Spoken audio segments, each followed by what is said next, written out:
Marami ako ina-idolize sa pagluluto. Yung magagaling talaga, isa sa top list ko yung tito ko. Isa sa pinakamagaling at pinakamatagal na caterer dito sa Malabon. Nung isang araw binigyan ko siya ng sushi, wala lang. In return, binigyan niya ako ng recipe. Tuturo ko sa inyo. Let's begin. Boneless na bangus, wala nang kaliskis din yan. Babad yung sa toyo, around 1/3 yung nilagay ko. Pero depende na sa panlasa nyo yan. Kayo na bahala kung gaano kaalat yung trip nyo or kung gaano nyo katagal imamarinate. Kasi ito, sandali ko lang minarinate. Then you will add ground black pepper, around 1 teaspoon yung ginalagay ko. Dapat dito may kalamansi. Wala ako noon, so nilagay ko yung sinigang mix kasi kailangan ko ng pampas. Marinate for at least 1 hour. Balibalik ta rin yun. Prepare na natin yung palaman. Gamit ko dito ham and cheese. Cheddar cheese yan na isa-slice ng pahaba. Depende sa inyo kung gaano kadami yung gusto nyo ilagay. Then yung ham, papahabain din natin. Gagawin natin, iro-roll lang natin siya. Yung mga palaman nito, kayo na bahala kung ano yung gusto nyo. Walang roll dyan. Kung sa tingin nyo bagay, why not?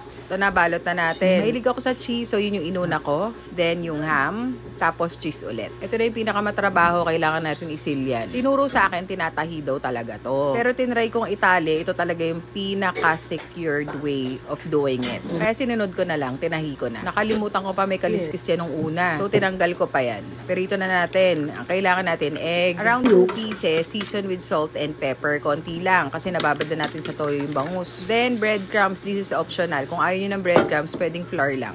This is around 1 cup of all-purpose flour seasoned with salt and pepper. We're gonna do dry, wet, dry. Yung flour muna para dumikit dito yung egg. Kasi pag egg muna, dudulas lang yan. After the flour, i-dip mo na dun sa egg. Make sure everything is well covered. Then, i-dip mo na dun sa breadcrumbs. Kung hindi gagamit ng breadcrumbs, i-dip ko lang ulit sa flour. Ganito yung ginawa ko. Yung isa, dinip ko lang sa flour, then sa egg, and then sa flour ulit. Ito yon. Sa mainit na kawali, deep fry natin. I'm using coconut oil lagi. Painitin nyo lang para hindi manikit. Tapos, i-lower nyo na sa pinakamababang temperature. Low heat lang siya. Para lutong-luto yung loob, tapos yung labas. Hindi masusunog. So, depende na yan sa kalan nyo. Pwede nyo tansyahin nyo yung kawali nyo. Once done, set aside mo for about 15 minutes, saka nyo hiwain kasi baka madurog yan. And you are done. Napakasarap. Pasasarapin pa natin yan, sandali lang. Don't forget, tatanggalin nyo yung sinulid. Baka manguya nyo yan. Another kakaibang luto ng bangus. Hindi ko alam, parang sa Malabon lang ako nakita ng ganito. Sa inyo ba nung tawag sa gantong luto?